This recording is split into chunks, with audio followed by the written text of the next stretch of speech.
Hello, I wanted to share with you some of the creative and exciting ways that Safe Families for Children Alaska has said yes to responding to the needs of vulnerable children in our community during this time.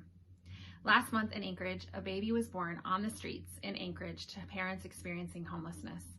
And one of our families said yes to taking in this sweet baby, even in spite of her complex medical needs. Another baby was hosted in one of our safe homes for 104 nights and was recently reunited with his mom now that she's able to care for him again. And 3 children were hosted in one of our safe homes in the Mat-Su Valley while their mom gave birth to their baby sibling.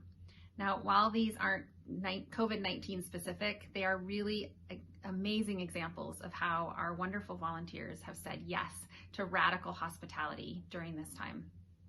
In light of COVID-19, Safe Families for Children Alaska was asked to be a part of a statewide emergency response task force that asked the question, what would happen to children if their parents were hospitalized or they became too ill to care for their children and they had no safe place to be?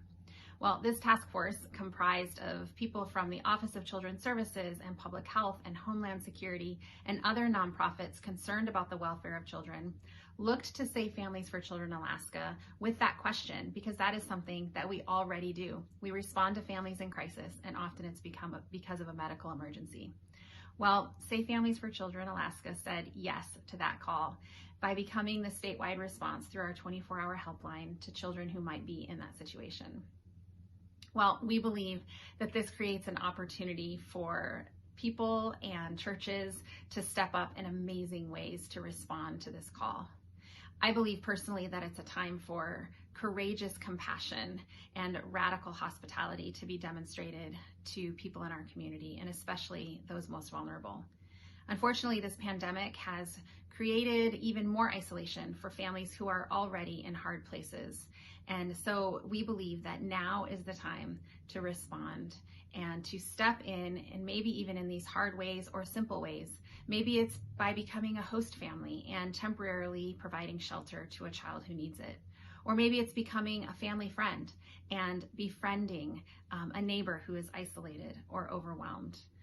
Or maybe it's unleashing generosity and partnering with us financially so that we can say yes to even more children.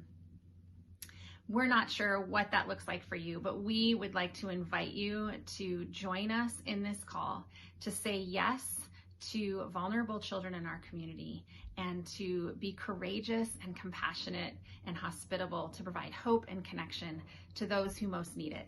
Thank you.